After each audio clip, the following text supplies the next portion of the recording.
1장 찬양 드리심으로 금요일 예배 하나님 앞에 드리겠습니다.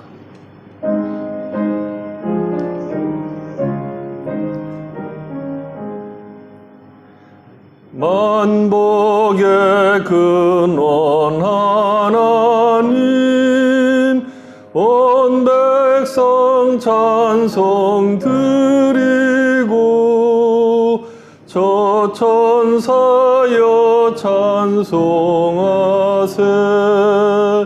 찬송 성부 성자 성령. 아멘.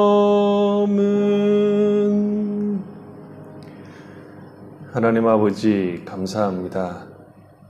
주께서 저희들을 한 주간 동안 주의 품 안에 품어주시고 주께서 은혜를 베푸심으로 믿음을 따라 살다가 함께 모여서 하나님을 찬양하고 경배하도록 우리를 불러주셔서 감사합니다.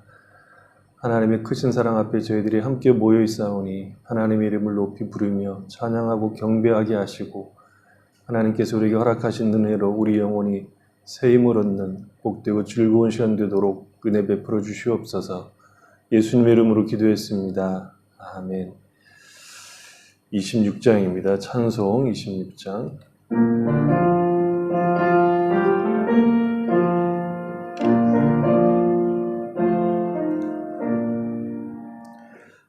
구세주를 아는 이들 찬송하고 찬송하세. 마음과 뜻과 힘 다하여 경배드리세. 주를 알지 못한 이들 주가 친히 인도하사 그의 피로 구속하니 찬송 부르세. 약한 사람 도움받아 시험 중에 참게 되니 모든 죄를 이길 힘은 믿음뿐이라. 약한 사람 도움받아 시험 중에 참게 되니 모든 죄를 이길 힘은 믿음뿐이라. 진리 되신 우리 주는 영원토록 변함없네. 성도들아 주를 믿어 길이 섬기세.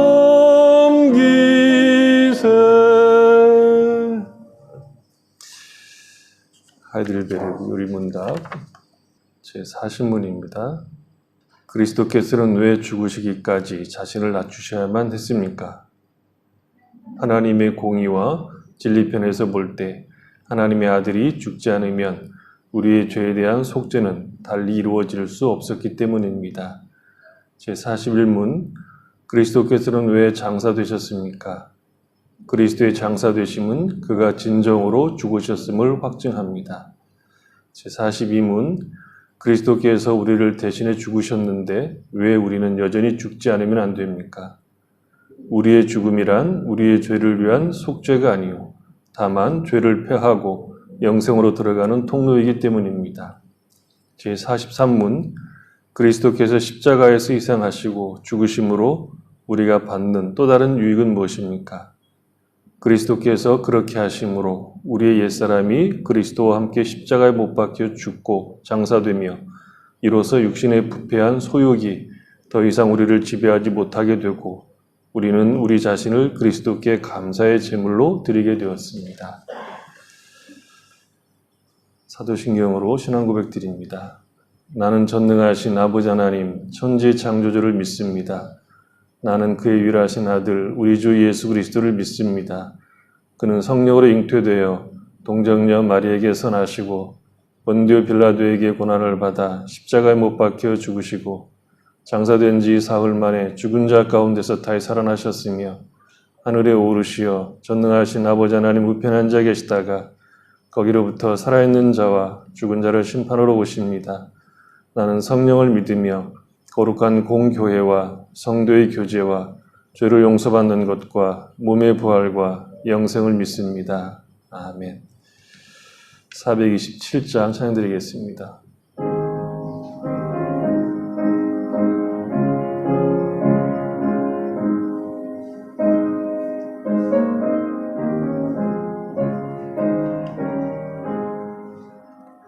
마음 가난한 사람 복이 있나니 천국이 그들의 것임이요 늘 애통하는 이 복이 있나니 그들이 위로를 받으리라. 온유한 사람은 복이 있나니 그 땅이 기업이 될 것이요 사모하는 이 복이 있나니 그들이 배부를 것이로다. 긍휼히 여기면 복이 있나니 긍휼히 여김을 받으리라. 마음 정결한 사람 복이 있나니 그들이 하나님 볼 것이라. 화평케 하느니 복이 있나니 그들이 하나님 아들이요 핍박을 받느니 복이 있나니 천국이 그들의 것임이라. 주위의 욕 보면 복이 있나니 하늘의 큰 상을 받으리라. 성부와 성자와 성령께 영광 영원히 돌리세. 할렐루야. 아멘. 김규천 집사님 기도하시겠습니다. 사랑의 하나님 아버지, 주님의 긍휼과 사랑 안에서 또 한 주를 보냈습니다. 생업을 위해 고단함과 분주한 생활 현장 속에서의 하루하루 삶이지만 이렇게 영혼의 생수를 찾아 예배할 수 있는 기쁨을 갖게 해주시는 주님의 사랑에 감사드립니다. 주님만이 참된 안식처요 생명과 평안의 목적이 되심을 고백합니다. 지친 영혼을 평안으로 받아주시는 주님을 향하여 찬양과 예배하는 영광과 축복을 깨닫고 그로 인해 감사가 넘치는 복된 삶을 살아가게 되기를 소원하고 기도합니다. 며칠 전 신년 예배를 드린 것 같은데 벌써 한 해의 4분의 1이 지나가고 있습니다. 시간은 광속의 흐름이고 돌아보면 늘 너무나 아쉬움이 많을 수밖에 없는데 지금 이 순간 무심히 걸어온 삶의 좌표를 다시 점검해보고 주님이 거하지 않아 무기력하고 공허했던 그 순간들을 회개하면서 주님을 향해 다시 한번 온 마음과 영혼을 정렬해 가기를 기도합니다. 갈수록 세상은 수많은 매체들을 통해 더욱더 물질 만능주의와 다원주의 컨텐츠로 우리들의 영혼을 흔들고 우리를 혼미하게 하며 우리들의 사고를 지배해 가고 있습니다. 그로 인해 무엇이 삶의 본질이고 진리이며 목적인지 헷갈릴 때가 많습니다. 그러나 이 시간 나는 길이요 진리이자 생명이시니 그리고 너희는 먼저 그의 나라와 그의 의를 구하라 하신 주님의 말씀을 소중히 기억합니다. 그로 인해 세상의 썩어질 헛되고 헛된 이데올로기와 가치들의 삶의 지향점을 두지 않고 자기의 의, 영광과 욕심이 아닌 주님이 인도해 가시는 그 길에 감사와 기쁨으로 함께하고 주님을 따르는 길이 우리 인생의 축복의 본질이며 참된 진리이자 생명으로 가는 길임을 다시 한번 깊이 되새기고 진실된 주님의 자녀로 거듭나기를 소원합니다. 일생 동안 당당하고 굽힘없이 진리의 편에 서서 진리를 증거하는 영예로운 신자의 인생을 생명력 있게 살아가기를 소망합니다. 때론 외롭고 고단한 투쟁의 삶이 많을 수 있지만 생존을 위한 경주 차원을 넘어 주님을 알아가고자 하는 순수한 열망에 더욱 은혜를 내려주셔서 이 세상 것이 아닌 하나님이 주신 것으로 우리의 힘과 소망을 삼게 해주시고 더욱 간절히 그리고 지속적으로 진리되고 영원한 것을 소원하게 해주시게 되기를 기도합니다. 무엇보다 주님의 뜻하신 바가 있어 인도해 주신 이곳 방글라데시에서 주님의 그 그윽한 사랑의 향기를 삶 속에서 드러내고 무엇보다 자신이 먼저 말씀으로 숙성되고 변화되어 이곳의 많은 영혼들에게도 각자의 처소에서 믿음의 선한 영향력을 끼치고 복음의 그 놀라운 비밀을 증거해가는 삶을 살아갈 수 있게 되기를 기도합니다. 아무쪼록 우리 모든 다카닌 교회 믿음의 공동체가 우리 성도를 위해 특별히 세워주신 주님의 종 전정기 목사님의 깊이 있는 말씀 안에서 예수님을 믿고 사는 것이 얼마나 영광되고 축복된 것인지 잘 깨닫고 힘을 얻을 수 있도록 해주시며 믿음의 진보를 만들어갈 수 있게 되기를 기도합니다. 오늘 이 시간 예배를 드리는 모든 사람들이 예배 가운데 주님 부르심의 뜻을 더욱 깊이 깨닫고 우리의 삶의 목적과 비전이 더욱 새롭고 견고히 세워지게 하여 주시고 회복과 치유의 역사가 있는 놀라운 은혜와 축복의 시간이 될 수 있도록 기도합니다. 저희가 신령과 진정을 다해 드릴 우리의 예배를 기쁨으로 받아주시고 우리 안엔 성령의 감동 감화가 있기를 기도하오며 이 모든 것 우리를 구원해 주시고 복된 인생으로 인도하여 주시는 예수 그리스도 이름 받들어 기도하였습니다. 아멘.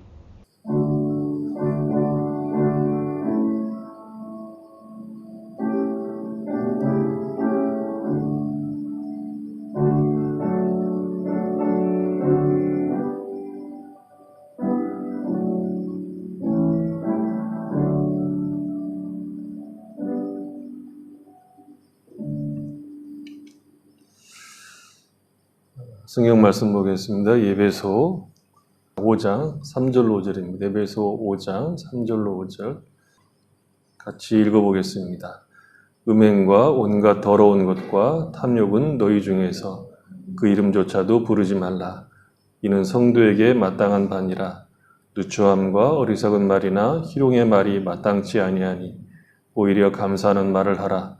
너희도 정녕 이것을 알거니와 음행하는 자나 더러운 자나 탐하는 자, 곧 우상 숭배자는 다 그리스도와 하나님의 나라에서 기업을 얻지 못하리니. 이 시간에 우리 정일환 장로님 오 거룩하신 주님 찬양 읽겠습니다.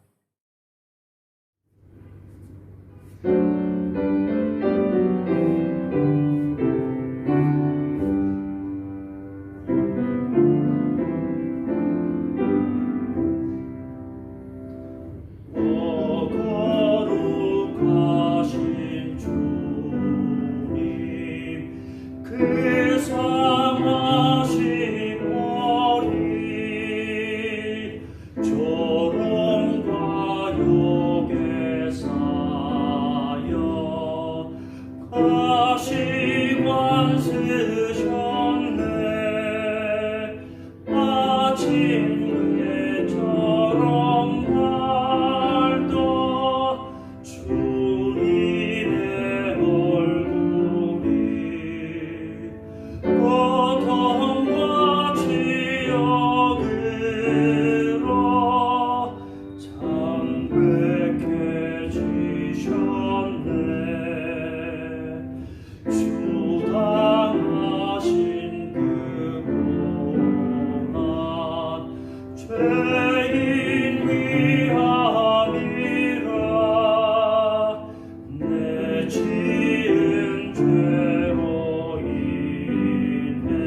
감사합니다.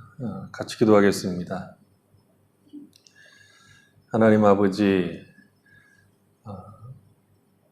어려운 때 살아가지만 주님의 은혜 속에서 저희들이 믿음을 따라 소망 가운데 살아갈 수 있도록 복을 주셔서 감사합니다. 우리의 삶 가운데 늘 함께 하셔서 힘들 때조차도 찬송할 수 있게 도우시고 또 감사할 수 있는 믿음을 따라 살아갈 수 있도록 복을 주셔서 참 감사합니다. 때로 우리가 연약해서 실패하고 낙심할지라도 우리를 거기에 머물러 있지 않게 하시고 거기에서 늘 일어서서 하나님이 주시는 힘을 따라서 믿음을 쫓아 살아갈 수 있도록 은혜를 베풀어 주셔서 감사합니다. 하나님 우리 아버지, 세월이 흘러갈수록 우리는 점점 작아지고 하나님은 점점 크신 분으로 저희들이 깨닫고 붙들게 하셔서 우리는 비록 작지만 하나님의 크심 안에서 우리의 존재가 얼마나 복된 존재인지 확인하고 더욱 감사하며 살 수 있도록 은혜를 베풀어 주시옵소서. 하나님 우리 아버지, 이 시간 저희들이 함께 말씀을 묵상할 때 그 말씀을 통해서 깨우치는 바가 있게 하시고 그 말씀을 통해서 우리의 영혼이 주님을 더욱 가까이 하고 주의 말씀을 따라 순종하고자 하는 열망을 품을 수 있는 귀한 시간 되도록 은혜 베풀어 주시옵소서. 예수님의 이름으로 기도했습니다. 아멘. 3절을 보면 우리 성경에는 없지만 원래 성경에는 그러나로 시작을 합니다. 그러므로가 아니라 그러나로 시작한다는 것이 문맥상 맞지 않아 보이는데 이제 그렇게 되어 있습니다. 하나님을 본받는 자가 되고 너희도 사랑 가운데 행하라고 하시면서 그러므로 이것을 하지 말고 저것을 하라 하는 것이 문맥으로 보면 자연스러운데 그러나라고 시작하는 것은 무슨 반전이 있어 보이는 것 같고 어떤 강조할 사항이 있어 보인다 그렇게 볼 수 있습니다. 그러나로 시작하는 이유는 하나님을 본받고 사랑 가운데 행하는 것과 같은 그런 적극적인 내용으로만 기독교 신앙이 설명되는 것이 아니라 부정적인 측면, 곧 우리가 하지 말아야 하는 것들이 존재한다는 것이죠. 어쩌면 신앙은 적극적인 차원에서 무엇을 해야 한다는 것보다 하지 말아야 하는 것들이 훨씬 더 많다라고 할 수 있습니다. 신앙이라는 것은 내가 동의하고 아는 것을 행하는 그런 싸움인데 현실에서 보면 훨씬 더 자질구레한 훨씬 더 많은 인내를 요구받고 있다. 그렇게 볼 수 있습니다. 결혼 생활이라는 것이 살아보면 상대방을 위하여 내가 무엇을 해주는 것보다 내가 무엇을 하지 않아야 하는 일들, 아주 자질구레한 일들을 이해하고 견디고 바꾸지 않으면 안 되는 것이 더 많다 하는 것을 이제 알게 되죠. 그것이 결혼 생활이듯이 신앙생활도 적극적으로 무엇을 하는 것보다 안 해야 하는 자질구레한 일들이 많다는 것이죠. 결혼 생활에 보면 큰 문제로 부딪히는 것이 아니라 사소하고 자질구레한 그냥 하면 되는 것들을 안 하고 그런 일들로 자존심을 세우다가 크게 낭패를 보는 경우들이 많죠. 3절을 그러나라고 시작하는 이유는 적극적인 내용들, 말하자면 하나님을 본받는 자가 되는 것, 사랑 가운데서 행하는 것보다 작은 문제, 자질구레한 문제처럼 보이는 그냥 슬쩍 지나가도 되는 것처럼 보이는 일을 하는 것이 훨씬 더 시급하다 하는 뜻으로 이제 그러나로 이제 그 문장을 시작한다고 볼 수 있습니다. 그래서 적극적인 것을 붙잡으려다가 부정적인 것을 놓치면 안 된다 하는 것이죠. 그런 부정적인 문제에 대해서 사도 바울이 이제 구체적인 내용들을 제시합니다. 가장 먼저 음행과 온갖 더러움과 탐욕은 이름조차도 부르지 말라고 되어 있죠. 음행이라고 하는 것은 설명할 필요가 없죠. 우리가 대충 다 알고 있습니다. 온갖 더러운 것이라고 하는 것은 구체적인 실체가 없는 것이죠. 그러니까 더러운 것과 더럽지 않은 것을 판단하는 것은 시대와 지역마다 조금씩 다를 수 있습니다. 과거에는 더러웠는데 지금은 더럽다고 생각하지 않는 것들이 있죠. 그러니까 온갖 더러운 것이라고 하는 것은 그 시대와 그 지역에서 더럽다고 생각하는 것과 아울러 성경이 더럽다고 말하는 것들을 다 포함하는 겁니다. 그것은 마음의 생각을 포함해서 그 시대의 정신이 사람들을 이끌어가는 것들 가운데 성경이 볼 때의 더러운 것을 의미합니다. 온갖 더러운 것들이 나오는 이유가 뭐냐 그러면 예수님의 말씀을 따라서 보면 마음이 다 잘못되어 있기 때문에 그렇죠. 예수님께서 제자들에게 입으로 들어가는 것이 더러운 것이 아니다. 입에서 나오는 것이 더러운 것이다 라고 얘기하죠. 입으로 들어가는 것은 들어가서 뒤로 나오지만 입에서 나오는 것은 마음에서 나오는 것이기 때문에 더럽다. 근데 그 마음이라고 하는 것이 타락한 인간의 마음이라고 하는 것이 악한 생각과 살인과 간음과 음란과 도둑질과 거짓 증언과 비방이라고 하는 것이죠. 그런 것들이 이제 마음속에 있기 때문에 사람들을 더럽힌다. 이렇게 얘기하고 있습니다. 근데 좀 이제 우리가 생각해 볼 것 중에 하나가 뭐냐면 이런 더러운 것들 중에 더럽다고 생각하지 않는 것들이 있다는 거죠. 예를 들어서 잘난 척하지 마 하는 이런 것들입니다. 잘난 척하지 말라고 하는 말은 누군가 열심을 낼 때 이제 하는 말이죠. 목사 입장에서는 성도들 중에서 뭐 잘난 척 하시는 분들이 좀 많이 있었으면 좋겠다는 생각이 듭니다. 그러니까 신앙생활이라고 하는 것은 열심히 할 때가 있고 때로는 이제 천천히 그 신앙생활을 할 때가 있습니다. 그러니까 신앙생활이라고 하는 것을 우리가 100층 빌딩을 올라간다고 할 때 한꺼번에 100층을 뛰어 올라가는 것이 아니라 신앙생활을 열심히 할 때는 뭐 4, 5층을 한꺼번에 막 뛰어 올라가는 그런 때가 있죠. 그러다가 올라가서 조금 그 층을 돌아보는 조금 이제 여유를 갖는 그렇게 거기에서 쉬다가 보면 5층에서 한 6층에 올라가는 사람을 보고 이제 우리가 얘기하죠. 그렇게 나대지 마라. 다 나대지 마라. 그렇게 얘기할 수 있는 거죠. 왜냐하면 나는 지금 5층에 머물러 있는 것 같고 그 사람은 6층에 올라가는 것 같으니까 그렇게 이제 생각을 하는데 사실은 신앙생활이라고 하는 것이 내가 5층에 있다고 해서 놀고 있는 것이 아니라 숨을 고르고 있는 것이고 다시 올라갈 준비를 하고 있는 것 뿐입니다. 탁구를 치시는 분들을 보면 나름대로 이제 등급이 있죠. 하지만 같은 5급이라고 해도 똑같은 5급이 아닙니다. 거기에서도 나누어지죠.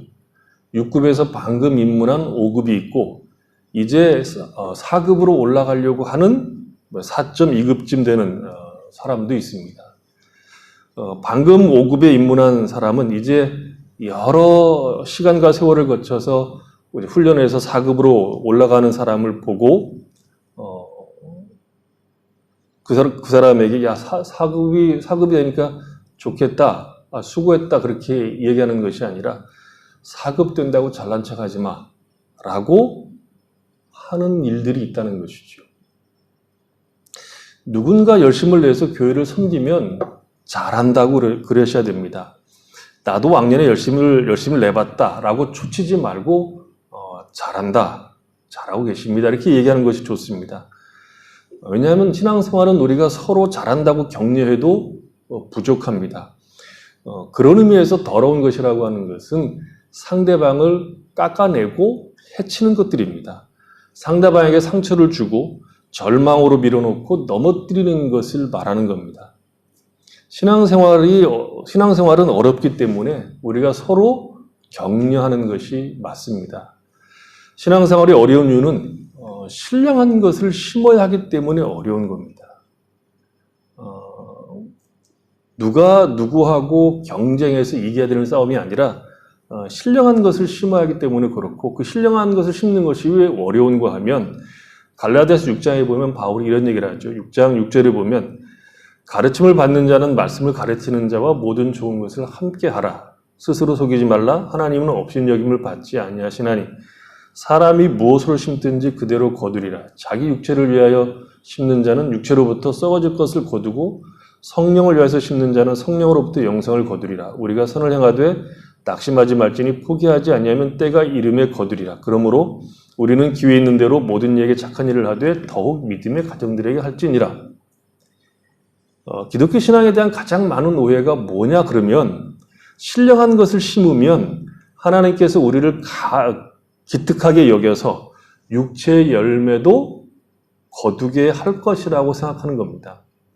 마치 어느 나무꾼이 나무를 하다가 도끼를 호수에 빠뜨렸더니 산신령이 나타나서 금도끼를 들고 나타나서 이게 네 도끼냐 그랬더니 아닙니다. 제 도끼 아닙니다. 다시 산신령이 은도끼를 꺼내서 이게 네 도끼냐 그랬더니 아닙니다. 그랬더니 이 산신령이 쇠도끼를 들고 나와서 이게 네 도끼냐 그랬더니 맞습니다. 그래서 넌 참 착하다. 그래서 금도끼, 은도끼를 준 것과 같이 기독교 신앙을 오해할 때 우리가 신령한 것을 심으면 당연히 신령한 것은 거두고 거기에 더 얹혀서 육체의 열매도 거둘 거라고 생각하는 것이 가장 큰 오해입니다. 그렇지 않습니다. 육체 열매를 거두고 싶으면 육체를 심으면 됩니다. 공부를 잘하고 싶으면 기도하지 말고 공부를 열심히 하면 됩니다. 밤낮으로 공부하면 공부를 잘하게 됩니다. 기독교 신앙이 어려운 것은 육체를 심으면 그것을 거둘 수 있지만 신령한 것을 심으면 언제 거둘지 모른다는 겁니다. 그래서 9절에서 뭐라고 얘기하죠? 선을 행하되 낙심하지 말라고 하시는 겁니다. 피곤하지 않으면, 말하자면 신령한 것을 심는 일을 꾸준히 하면 때가 되면 거둔다. 이렇게 이야기를 하고 있는 것이죠. 그동안 우리는 무엇을 해야 됩니까? 기회 있는 대로 모든 이에게 착한 일을 하되 더욱 믿음의 가정들에게 하라는 것입니다. 격려하라는 것이죠. 잘난 척하지 말라고 하지 말고 잘하고 있다. 참 잘하고 있다. 그렇게 이야기하시라고요. 목사의 설교를 듣고 목사에게 은혜를 받았다고 얘기하면 목사가 교만해질까봐 그 목사의 영적 건강을 위해서 하지 않는 것들을 이제 성도들이 미덕으로 알고 있죠. 여러분 목사들을 잘 이해를 못하고 있는 것들이 참 많습니다. 하나님이 천사를 세워서 목회하게 하지 않고 똑같은 사람 가운데 하나를 세웠다는 것은 굉장한 일입니다. 무슨 얘기냐면 목사도 대부분 교만해지기보다는 절망하기가 더 쉬운 사람들이 서 있는 겁니다. 그래서 말해주는 것이 좋고 요즘 영상 예배 드리는데 좋아요 눌러주면 굉장히 좋습니다. 제가 다 봅니다. 안 볼 것 같지만 좋아요를 눌렀다가 취소하시는 분들이 계신데 궁금해요. 왜 취소했을까? 궁금합니다.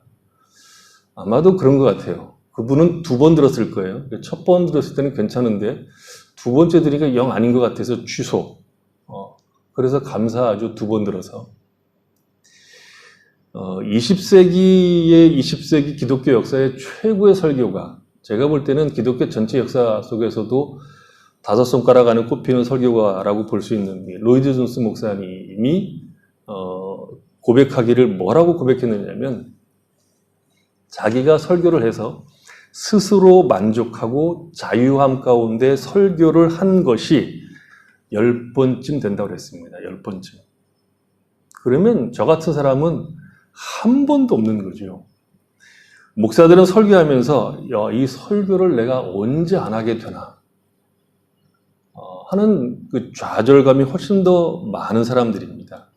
하나님의 은혜와 사랑을 다 담아낼 수 없는 실력, 자기 자신이 가지고 있는 작은 그릇 때문에 좌절하는 것이 의외로 크다는 것이죠. 그러니까 격려하시고 좋아요를 눌러주셔야 된다는 거죠. 그러니까 온갖 더러운 것이라고 하는 것은 누군가를 밀어내고 낭만케 하고 쪼그라지게 만드는 것, 그런 말들을 얘기하는 것이죠. 탐욕이라고 하는 것은 돈을 사랑하는 것과 허욕을 의미하는 말입니다. 그러니까 돈으로 사랑하는 것, 돈 자체를 사랑할 뿐만 아니라 돈이 우리에게 줄 수 있는 것을 생각하고 사랑하는 것을 말합니다. 돈으로 살 수 있는 것들, 돈으로 확보할 수 있는 것들, 돈만 있으면 할 수 있는 것들, 사실 돈이 할 수 있고 돈이 성취할 수 있는 모든 것을 사랑하는 것을 탐욕이라고 말합니다. 사도 바울은 돈을 사랑함이 일만하게 뿌리라 라고 얘기를 했죠. 돈 자체는 필요한 겁니다. 그래서 돈을 버는 것은 정상적인 것이죠. 일을 하고 돈을 버는 것을 탐욕이라고 말하지 않고 삶이라고 우리가 얘기를 하죠. 오히려 성경은 일하지 않는 것에 대해서 꾸중을 합니다. 그러나 탐욕이라고 하는 것은 돈이 해줄 수 있는 것, 곧 세상적인 것들을 소망하고 그것만이 자신을 만족해 한다고 여기는 것입니다. 예수를 믿는 사람들은 거기서 벗어난 것이죠. 예수를 믿으면 약속대로 줄이고 목마른 자들이 더 이상 줄이고 목마를 것이 없는, 그 배에서 생수의 강이 나온다는 것은 더 이상 우리가 살고 있는 세상 속에서 예수 외에, 그리스도 예수 외에 우리를 만족해 할 것이 없다 하는 것이 예수를 믿는 거거든요.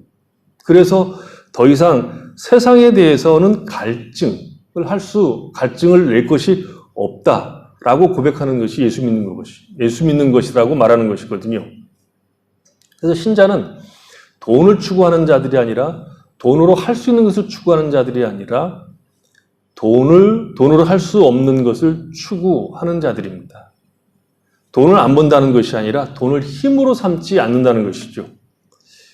언제 주님이 우리에게 헌금을 액수로 요구하신 적이 있습니까?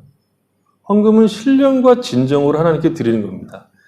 우리 자신을 하나님을 사랑하는 마음으로 드리는 것이지, 하나님이 얼마씩 액수를 정해서 이것만큼 내라 한 적이 없으십니다.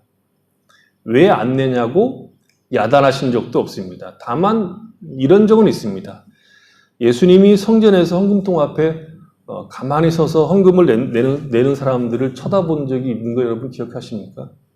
성전에는 헌금통이 몇 군데가 있습니다. 이스라엘 성전에는 몇 군데 있는데 그 중에 한 군데 가만히 서서 보셨습니다. 거기에 누가 얼마를 내고 있느냐를 본 거죠. 그러다 과부가 지금 돈으로 하면 한 2,000원 정도를 낸 것을 보고 가장 많이 헌금했다고 얘기했습니다. 왜냐하면 자신을 드린 거거든요. 하나님을 사랑하고 경외하는 마음을 드린 겁니다. 돈은 필요하지만 사랑의 대상은 아닙니다. 그것을 알 때 헌금이라는 것을 할 수 있는 것이죠. 하나님이 할 수 있는 것을 돈으로 대체하는 것이 탐욕이 곧 우상숭배입니다. 그 다음에 누추함이라는 말이 나오죠. 누추함은 다른 말로 하면 추잡함입니다. 추잡함. 말로 나타내는 모든 추잡함을 이제 다 말하는 거죠.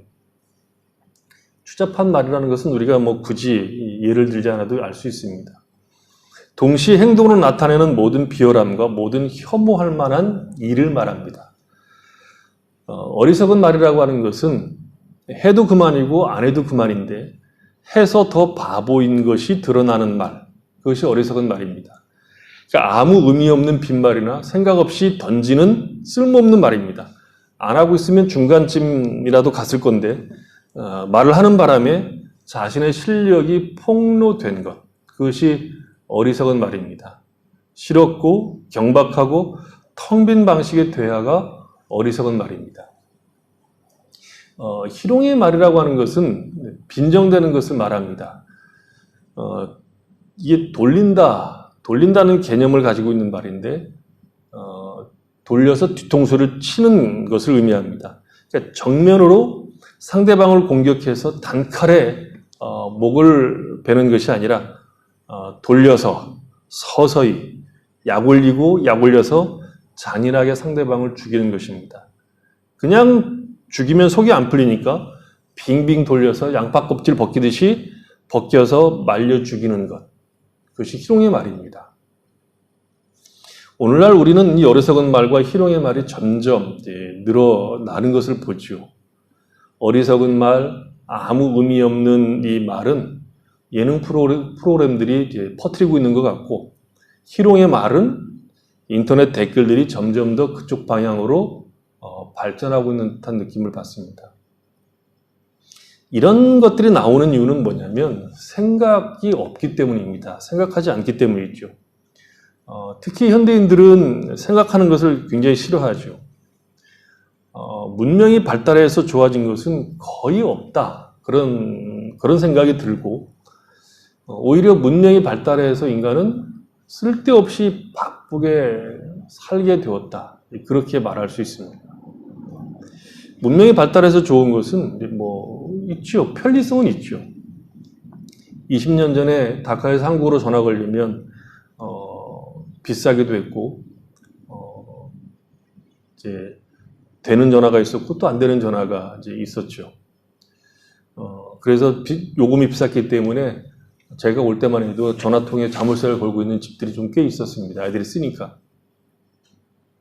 지금은 편리하죠. 카카오톡으로 거의 돈이 안 들고. 신기하지만 그래서 인간성이 더 깊어졌느냐, 관계가 더 깊어졌느냐 하는 것은 오히려 다른 문제이죠. 오히려 바빠서 더 깊은 생각을 하지 못하는 쪽으로 흘러가고 있다고 보여집니다. 그러니까 아무리 생각해도 진리와 생명에 대한 답을 찾을 수 없기 때문에 머리로 무엇을 생각하는 것을 포기하고, 생각하면 생각할수록 골치 아프니까 모두가 다 바보처럼 살기로 결심한 것처럼 보입니다. 요즘 현대인들이 가장 많은 쓰고 있는 말 중에 하나가 뭐죠? 힐링이란 말인데, 힐링이란 말을 잘 뜯어보면 생각 없이 시간들을 죽일 수 있는 어떤 그 개념들을 담고 있다는 거죠. 그래서 그 힐링 가운데 물멍도 있고 불멍도 있고 무슨 멍도 있고 멍 때린다고 그러죠. 생각 자체를 하지 않게 되는 자리까지 가는 것을 힐링이라고 생각하는 거죠. 그래서 조용히 앉아서 자신과 인생을 생각하는 사람이 별로 없습니다. 그래서 우르르 몰려다니는 별 쓸모없는 말들에 열광을 하죠. 자기가 무슨 말을 하는지도 모르고 자기가 한 말에 대해서 하나도 지키는 것이 없는 그저 내던진 말에 사람들이 열광하고, 그런 사람들이 사회를 지도하는 것처럼 보이는 이상한 시대에 살고 있습니다. 신자들이 성경 외의 세상에서 귀담아 들어야 될 말은 거의 없습니다. 우리가 열광하고 열중해하는 말들이나 생각은 세상에는 없는데 우리 역시 어리석고 희롱하는 말에 휘둘릴 수 있다 하는 것이죠. 바울은 그래서 강력하게 권고합니다. 그것은 이름이라도 부르지 말라 하는 것이죠.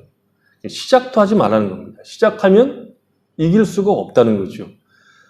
언제든지 우리가 해야 할 가장 크고 중대한 죄에 대한 승리의 비결은 만지도 말고 쳐다보지도 않는 것입니다. 도망가는 것이죠. 소림사 36개 중에서 최고의 전략이 뭐냐 그러면 36개입니다. 도망가는 거죠. 36개 주렐랑을 치는 겁니다. 죄에 대해서도 최고의 전략은 36개 주렐랑을 치는 것이 최고입니다. 그런 의미에서 우리가 보는 것들을 조심해야 되고, 허망하고 의미 없는 것들이 우리를 사로잡도록 놔둬서는 안 된다는 거죠. 무의미하게 시간을 죽이는 것을 조심해야 됩니다. 시편 1편을 보면 이 문제를 이렇게 다루죠. 복 있는 사람은 악인의 꾀를 좇지 아니하며 죄인의 길에 서지 아니하며 오만한 자의 자리에 앉지 아니하고 오직 여호와의 율법을 즐거워하여 그 율법을 주야로 묵상하는 자로다. 순서가 어떻게 되어 있습니까? 꾀를 좇지 아니하고, 길에 서지 아니하고, 자리에 앉지 아니하고. 이것을 거꾸로 하면 죄에 말려드는 순서가 됩니다. 먼저 생각이 나고 먼 발치에서 그것을 보다가 그러다 보면 어느 틈에 거기에 내가 앉아 있는 겁니다. 죄를 생각하기 시작하면 결국 우리로 하여금 거기에 머물러 있게 한다는 것이죠. 고스톱을 안 친다고 결심했지만 전화가 와서 놀자 그러면 가기는 가는데 내가 거기에 앉아만 있겠다 해서 가지만 결국 앉아서 그 다음에 뭐 하죠? 광만 팔고 앉아 있다가 결국 한 자리 차지해서 본격적으로 치고 있는 자신을 보게 됩니다. 생각만 했지만 나도 모르는 사이에 거기에 앉아있는 모습을 본다는 거죠. 그래서 처음부터 꾀를 좇지 아니하고 그렇게 나오는 거죠. 길에 서지 않아야 하고 결국 자리에 앉지 말아야 한다는 겁니다. 그것이 복입니다. 죄에 대해서 우리는 지진아들입니다. 학습 지진아들. 죄의 상대가 되지 않습니다. 죄가 대학생이라면 우리는 유치원생에 불과합니다. 상대가 안 됩니다. 죄는 커다란 세력입니다. 그러나 예수를 믿으면 무엇을 할 수 있는가 하면 죄의 힘을 알고 있기 때문에 도망갈 수 있습니다. 도망가는 것이 최고입니다. 유치원생이 대학생을 설득하기보다는 도망치는 것이 최고인 것이죠. 그렇게 도망가서 해야 될 일이 무엇인가 하면 여호와의 율법을 주야로 묵상하는 겁니다.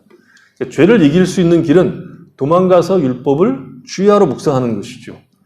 갈라디아서로 이야기를 하면 신령한 것을 심는 겁니다. 육체의 열매를 맺지 않으려고 한다면 성령을 좇아야 하는 것입니다. 북쪽으로 안 가는 방법은 남쪽으로 가면 되는 것이지 북쪽을 바라보고 북쪽을 보면서 남쪽으로 가야지 하는 것은 순사기지요. 우리의 생각을 바꾸려고 한다면 거룩을 자꾸 집어넣어야 됩니다. 외설적인 것이나 세상적인 것들에 손이 가고 눈이 가고 마음이 가고 있는데 어떻게 거룩을 담아낼 수 있겠습니까? 우리에게 시간적인 여유, 내가 스스로 무엇인가를 할 수 있는 여유가 생기면 우리는 쉬어야지, 아무것도 하지 말고 놀아야지 하는데 그러지 말고 하나님의 일과 나를 묶으려고 하셔야 됩니다. 옛날 속담 중에 유명한 속담이 있죠. 여러분 그거 아시는지 모르겠어요. 노는이 연부를 외운다. 들어보셨습니까? 노는이 연부를 외운다. 놀면 잡생각이 나니까 연부를 외워서라도 그 잡생각을 없애겠다는 거죠. 신자는 노는이 성결이 있는 것이죠. 그렇게 자꾸 자신을 묶어야 됩니다. 자꾸 우리 자신을 하나님과 관련된 것으로 연관시켜야 된다는 것이죠. 하나님의 일과 나를 묶는다는 것은 그것이 교회의 일일 수도 있고 또 우리 자신의 영혼의 성장을 위해서 부지런히 성경을 읽고 성경에 관한 것들을 공부하는 것을 의미합니다. 요즘은 세상이 좋아져서 꼭 책을 읽지 않아도 신앙에 대한 우리 자신에 대한 생각을 깊게 할 수 있는 방법이 많습니다. 요즘 젊은 교수들이 유튜브에서 강의하는 것들이 있는데 젊은 교수들이 상당히 강의를 잘합니다. 쉽게. 그런 것들을 보시면 좋습니다. 설교도 있고 인터넷 강의가 얼마든지 있다는 것이죠. 물론 가장 좋은 일은 하나님의 일에 참여하고 성경과 책들을 읽어내는 겁니다. 그것을 주야로 묵상하는 것이죠. 여기서 묵상한다는 말의 뜻은 무슨 뜻인가 하면 신음하다 혹은 으르렁거리다, 읊조리다 그렇게 되어 있습니다. 그래서 우리 개역개정에는 읊조리다라는 말로 번역 다 되어 있어요. 읊조리다. 묵상하다는 말을 다 읊조리다라는 말로 번역을 했습니다. 자꾸 읊조리는 것이죠. 묵상이라고 하는 것은 읊조림에 깊이 생각하는 것이고 신음하는 겁니다. 시간들을 자꾸 하나님을 아는 일과 하나님의 일에 들여야 우리의 삶에서 죄에서 멀어지는 방향으로 가게 된다는 거죠.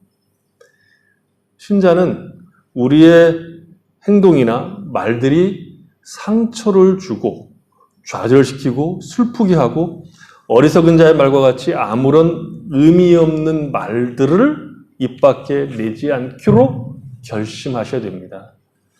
이런 것들은 성도에게는 마땅한 것이 아니라는 것이죠. 오히려 성도는 감사하는 말을 하는 자들입니다. 신자는 소극적으로 죄에 대해서 도망가는 자들이지만 적극적으로는 감사하는 말을 하는 유쾌한 자들이요. 다른 이들에게 호감을 주는 자들이 한다는 것입니다. 신자는 신중한 사람이지만 절대로 우울한 사람들은 아닙니다. 신자는 둔하고 뒤틀리고 재미를 모르는 사람이 아닙니다. 유머를 알고 있고 여유가 무엇인지 아는 사람들입니다. 신자는 희롱하는 말을 하지 않으며 멋진 척하는 자들도 아닙니다. 신자는 감사하는 말을 하는 자들입니다. 신자는 행복한 사람이고 기쁨이 무엇인가를 아는 사람들입니다. 우리가 감사하는 말을 할 수 있는 이유가 무엇입니까? 예수를 믿기 때문입니다. 음행이나 온갖 더러운 것이나 누추한 것이나 희롱하는 말이나 탐욕으로 우리 자신을 치장하거나 증명할 필요가 없는 자들이기 때문입니다. 우리는 그리스도 예수 안에서 새 사람이 된 자들입니다. 하나님이 채우시고 하나님이 우리의 삶을 인도하시고 우리로 하여금 죄에서 벗어나 생명과 진리를 따라 살도록 멋진 기회를 얻은 자들이 신자입니다. 우리는 은혜 가운데 있습니다. 제가 여러분 정의했죠. 은혜가 뭐냐 그러면 멋진 삶을 살 수 있는 기회, 그리스도 예수 안에서 그리스도 예수의 성품을 담아낼 수 있는 기회를 얻은 자들입니다. 그게 은혜입니다. 그것이 우리의 삶을 지배하는 것을 알기 때문에 우리는 감사하는 말을 하는 것이죠. 내가 너보다 나아야 한다. 내가 너를 이겨야 된다. 내가 너보다 적어도 어떤 면에서 성공했다라고 자랑할 것이 필요한 자들이 아니기 때문에 희롱의 말이나 상대방을 넘어뜨리는 말을 할 이유를 갖고 있지 않습니다. 참된 신자의 삶은 둔하거나 우중충하거나 우울한 것이 아니라 그래서 감사가 넘치는 삶입니다. 기쁨은 신자의 중요한 표식이고 내가 잘 믿고 있다는 표식입니다. 신자의 삶은 죄에 대해서 도망가는 것이 전부가 아니라 적극적으로 의를 향하여 가는 자들이기 때문에 감사가 있는 것이죠. 그래서 신자는 감사하는 말을 하자라고 스스로 주문을 외워서 하는 것이 아니라 우리가 예수를 믿는 신자이기 때문에 나온 말들입니다. 억지로 하는 것이 아니라 우리는 감사할 수밖에 없다는 것을 알고 있습니다. 존재의 깊은 곳, 인격의 깊은 곳 속에서 하나님이 허락하시는 것들로 채워진 자들이 할 수 있는 소리, 그게 감사합니다. 우리는 신자가 되었다는 것이 무엇인지 알고 있습니다. 하나님이 우리를 사랑하는 것이 무엇인지 알고 있습니다. 우리는 다른 것으로 채울 필요가 없고 우리의 존재를 뽐낼 필요가 없음을 알기 때문에 남의 것, 그리고 남과 비교해서 내 존재를 확인할 필요가 없기 때문에 우리는 우리의 삶 자체가 감사요, 기쁨인 겁니다. 우리의 부르심이 이 더럽고 추악한 것들로부터 벗어난 생명과 영광과 거룩으로 채워지는 과정이기 때문에 우리는 감사하는 말을 하는 겁니다. 우리는 얼마나 많이 화목해하는 말과 용서하는 말과 격려하는 말을 하도록 요구받고 있는가를 기억하십시오. 이것이 우리가 해야 될 중요한 훈련입니다. 내가 얼마나 하나님을 사랑하는가, 내가 얼마나 주를 위해서 죽을까 하고 되었는가, 그런 것이 아니라 내가 오늘 다른 성도들을 만날 때 얼마나 따뜻했으며 얼마나 위로하는 말을 했는가, 어리석고 누추한 말이 아닌 성도의 품격을 따라서 서로 격려하는 이야기들을 나누었는가로 우리 자신들을 자꾸 확인하고 그 자리로 우리를 밀어넣어야 됩니다. 이것을 안 하면 감사하는 말을 하고 있지 않은 겁니다. 골로새 4장 6절을 보면 이렇게 바울이 얘기하죠. 너희 말을 항상 은혜 가운데서 소금으로 고르게 함같이 하라. 그리하면 각 사람에게 마땅히 대답할 것을 알리라. 소금의 기능은 부패를 방지하는 것도 있고 음식의 맛을 내는 기능도 가지고 있습니다. 신자는 맛을 내고 부패를 방지하는 말을 해야 됩니다. 음행과 더러운 것과 누추함과 어리석은 말과 희롱의 말을 안 하도록 소금을 잔뜩 뿌리시고 격려하고 위로하고 힘을 주고 함께 영광의 소망을 누리는 일에는 맛을 내는 그런 말을 하셔야 됩니다. 이런 존재가 되는 훈련이 신앙훈련의 본질입니다.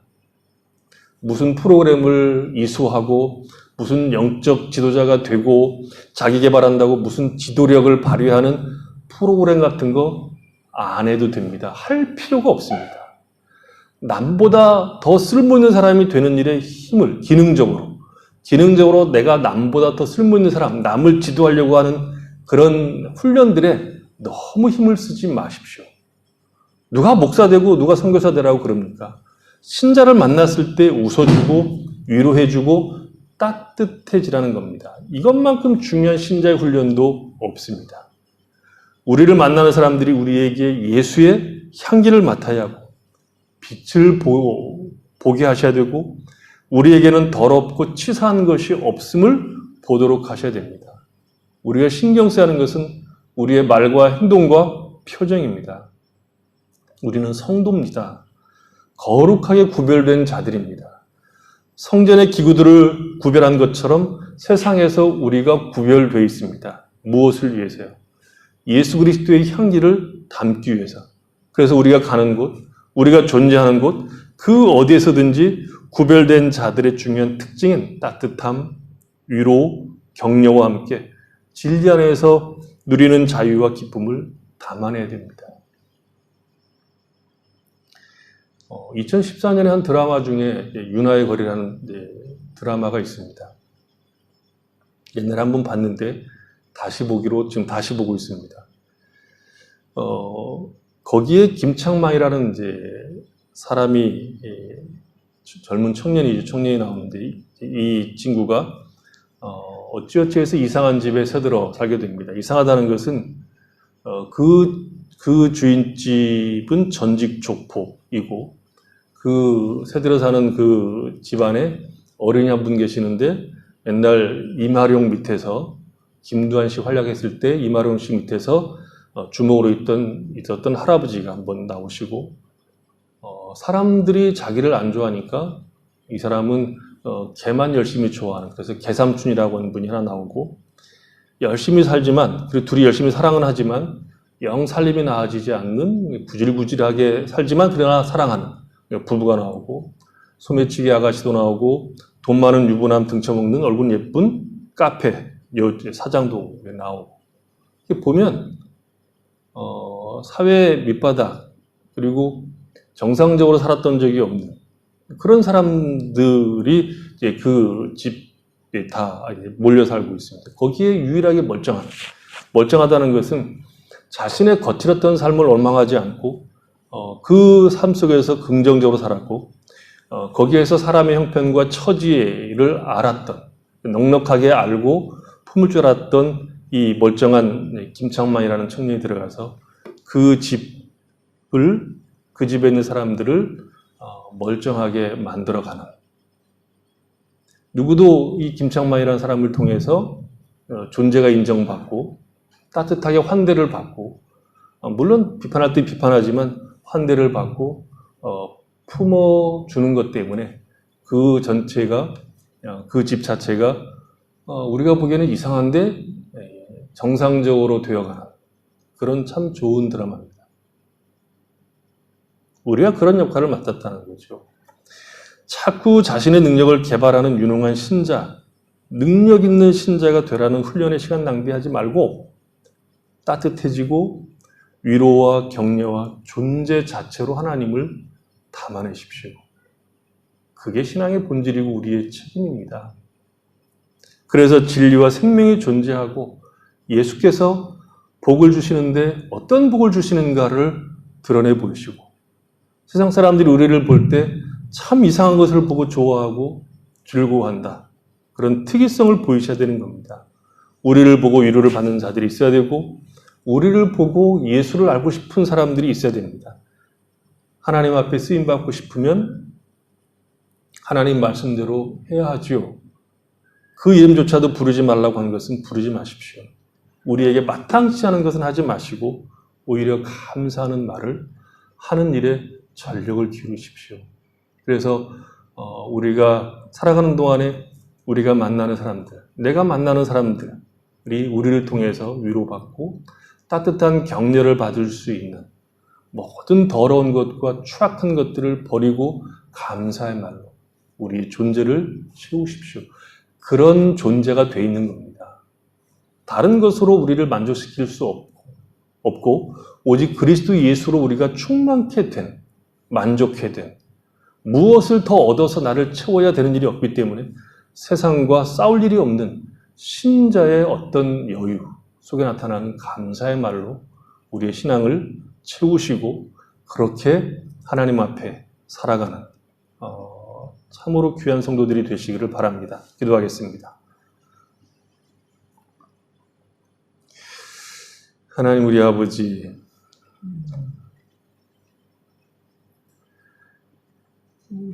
우리에게 허락된 은혜가 무엇인지, 우리가 어떤 사람들인지 깨닫고 온갖 더러운 것이나 탐욕은 이름조차 부르지 않고 누추한 거리석은 말이나 희롱하는 말을 성도에 마땅치 않은 것을 알고 오히려 감사하는 말로 채워 살아갈 수 있도록 은혜를 베풀어 주시기를 원합니다. 우리는 그리스도 예수 안에 있는 사람들, 그리스도 예수로 채워진 사람들, 하나님 우리 아버지가 되어서 무엇인가 부족함이 없는 하나님으로 충만케 된 자들이기에 감사하는 말을 할 수밖에 없는 자들인 것을 알고 우리가 이 땅에 살아가는 동안에 감사하는 말로 이웃들 앞에서 격려와 위로와 힘을 주는 그런 존재로 저희들이 날마다 세워져 갈 수 있도록 은혜 베풀어 주시옵소서. 예수님의 이름으로 기도했습니다. 아멘. 436장 찬양드리겠습니다.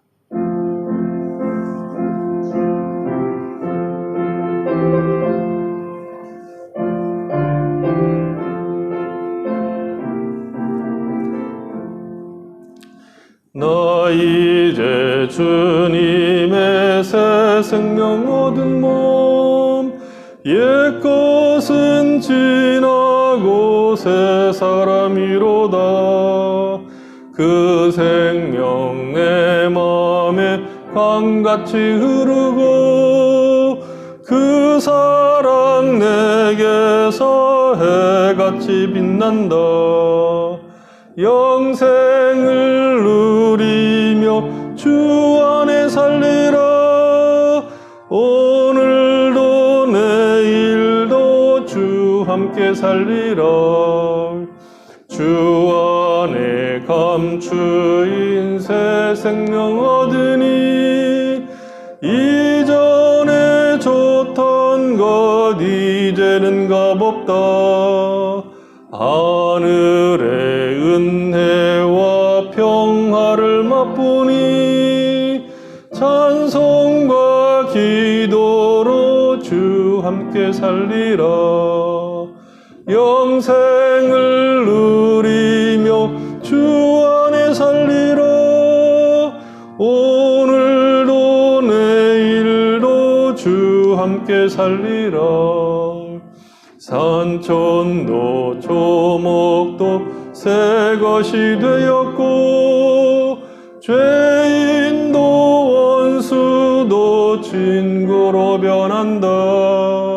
새 생명 얻은 자 영생을 누리니 주님을 모신 맘 새 하늘이로다. 영생을 누리며 주 안에 살리라. 오늘도 내일도 주 함께 살리라. 주 따라가는 길 험하고 멀어도 찬송을 부르며 뒤따라가리라. 나 주를 모시고 영원히 살리라. 날마다 섬기며 주 함께 살리라. 영생을 누리며 주 안에 살리라. 오늘도 내일도 주 함께 살리라. 하나님 아버지 감사합니다. 우리가 주와 함께 살고 있는 복된 인생인 것을 알고 우리가 다른 것들로 우리 자신을 채울 필요가 없는 이미 그리스도 예수 안에서 넉넉한 자들이 풍성한 자들인 것을 알고 이 땅에 살아갈 때 그런 넉넉함과 풍성함을 드러낼 수 있도록 감사의 말로 그렇게 드러낼 수 있도록 은혜를 베풀어 주셔서 우리가 만나는 사람들에게 주님의 따뜻함, 주님의 위로와 격려들을 전달할 수 있는 그런 귀한 삶을 살 수 있도록 은혜를 베풀어 주시옵소서. 이 귀한 시간에 저희들이 함께 모여 예배하고 예물을 주님 앞에 드리도록 복을 주셔서 감사합니다. 드린 손길들 복되게 하시고 저희들이 이 땅에 살아가는 동안에 허락하신 것들 인하여 늘 감사하고 그것으로 삶을 살며 이웃들을 돌아보며 하나님을 섬기며 살아갈 수 있는 풍성함이 있도록 은혜를 베풀어 주시옵소서. 하나님 우리 아버지 연약한 성도들을 강건케 하시고 부족한 성도들을 채우시고 하나님께 기도하는 성도들의 기도를 응답하시고 탄식하며 간구하는 성도들의 간구를 응답하여 주시기 원합니다. 하나님 우리 아버지 몸이 아픈 성도들을 강건케 하시기 원합니다. 하나님 우리 아버지 흩어져 있는 자녀들을 기억하시고 어느 곳에 있든 저들을 꼭 붙으셔서 이 어려운 때 주님이 주시는 힘을 얻어서 담대한 믿음을 가지고 살아갈 수 있도록 복을 내려 주시옵소서. 예수님의 이름으로 기도했습니다. 아멘. 여러분 예배 잘 드려주시길 바라고요. 지금 우리가 주일날은 대면 예배를 드립니다. 11시에 드리니까 다 나와주시고 금요일 예배도 의논을 해서 저는 대면 예배로 전환을 해야 되겠다 생각이 듭니다. 그냥 11시에 예배를 드리고 송출하는 방향으로 송출이 잘 될지 안 될지 잘 모르겠지만 해보는 것이 좋겠다는 생각이 듭니다. 현지 교회 얘기를 들어보니까 송출을 한다고 그러더라고요. 송출해서 보고 지난번에 우리 신학교 이사를 했는데 이사회 줌으로 해봤는데 화질은 안 좋지만 끊어지지는 않았어요. 저는 GP를 켜고 했는데 그라미폰을 켜고 했는데 끊어지지 않고 이제 회의를 잘 했어요. 다만 문제는 찬송을 하지 않았어야 되는데 찬송을 하는 바람에 우리가 웃겼어요. 찬송을 하는데 왜 웃겼느냐면 11명 결중해서 찬송을 했는데 12부 돌림 노래가 됐어요. 그래서 찬송을 부르다가 부르긴 불러야 되겠고 웃기긴 웃기고 그래서 그건 빼놓고 나머지 영상의 질들은 소리는 다 잘 들렸고 화질은 조금 떨어지긴 했지만 그렇다고 눈이 아플 정도는 아니었습니다. 그래서 우리 은혼에서 이번 달 내 늦어도 다음 달 초에 11시 대면 예배를 드리고 두 가지로 유튜버하고 페이스북으로 페이스북이 훨씬 더 안정적인 것 같더라고요. 페이스북이 좀 안정적인 것 같고 보니까 유튜브가 조금 덜 안정적인 것 같아요. 페이스북의 동영상들이 많이 안 되니까 유튜브는 주로 동영상으로 하니까 두 가지를 다 송출을 해보고 괜찮다. 화질이 제가 볼 때는 받을 때 360 이상만 나오면 될 것 같아요. 360, 480 정도 나오면 좋겠고 그러면 전혀 보는 데 지장이 없고 그 정도는 나올 수 있을 것 같아요. 그래서 나올 수 있을 것 같으니까 그리고 페이스북은 이제 제가 이렇게 봐도 괜찮은 것 같으니까 페이스북에 실시간 영상들을 가끔 보는데 거의 잘 나오는 것 같아요. 그래서 그렇게 해보고 영 아니다 싶으면 뭐 그때 다시 다른 방법을 강구하더라도 대면 예배로 가야 되겠다는 생각을 합니다. 왜냐하면 이렇게 해서 우리 신앙생활이 어려울 것 같다. 처음에 비대면 갔을 때는 긴장감이 있었는데 우리의 죄성이 비대면이 길어지니까 타성이 적고 또 이렇게 늘어지고 그런 경향들이 있는 것 같아요. 다른 사람들을 보고 그렇게 제가 하는 것이 아니라 제가 문제가 있다는 것을 확인했어요. 제 자신이 그런 문제가 있다는 것을 확인했기 때문에 대면 예배로 가야 되겠다 생각이 들고 대면 예배를 할 때에는 이제 인원들이 이제 축소가 되겠죠. 정해지겠죠. 다 올 수는 없으니까. 그래서 의논해서 밑에다가 모니터를 하나 놓더라도 대면 예배를 할 수 있으면 좋겠습니다. 자세한 얘기는 이제 의논해서 알려드리겠지만 다 큰 어른들, 그러니까 뭐 이렇게 잘 컨트롤할 수 있는 어른들은 뭐 이렇게 고등학생 이상의 애들은 같이 나와도 되겠고 그렇지 않은 아이들은 이제 부모 중 한 분이 나와서 예배드리고 아이들은 집에서 드리고 뭐 그렇게 한다든지 아니면 이제 주일학교 아이들을 따로 어떻게 방법을 취하든지 해서 대면 예배를 가는 쪽으로 적극적으로 해야 되겠고 방역은 물론 철저하게 해서 안전하게 이렇게 하는 것이 좋겠다 생각이 들어집니다. 그래서 위에서 기도하시고, 또 어저께 잠깐 누구 얘기 들었는데 현지인들이 우리보다 믿음이 좋은 것 같아요. 네, 현지인들이 비대면 예배를 드리는데 기도한대요. 인터넷 끊겨지지 않도록, 인터넷 끊겨지지 않고 인터넷으로 예배 잘 드릴 수 있도록, 실시간으로 드리는 거니까 인터넷 끊어지지 않고 잘 드릴 수 있도록 위해서 기도한대. 그래서 현지인들도, 우리가 현지인들의 기독교인들이 믿음이 없는 줄 알았더니 우리보다 훌륭한 점도 이제 많은 것 같아요. 그래서 우리도 해야 되겠다 생각이 들어집니다. 그래서 위에서 기도 많이 해주시고요. 우리 각자가 다시 털고 다시 일어나서 신앙생활을 해야 될 때가 된 것 같으니까, 여러분 우리 건강을 주의하면서도 우리의 신앙이 더 이제 진보할 수 있도록 다음 단계로 가야 되겠다는 생각이 듭니다.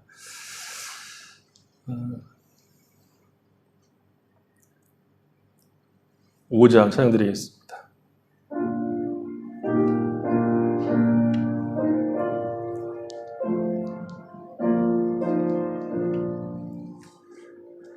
이 천지간 만물들아 복 주시는 주 여호와 전능 성부 성자 성령 찬송하고 찬송하세. 아멘.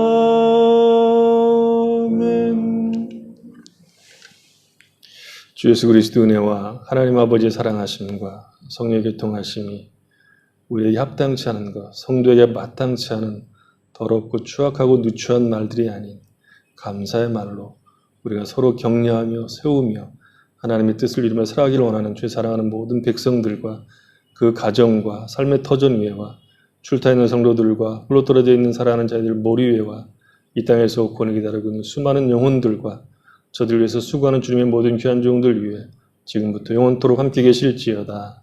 아멘.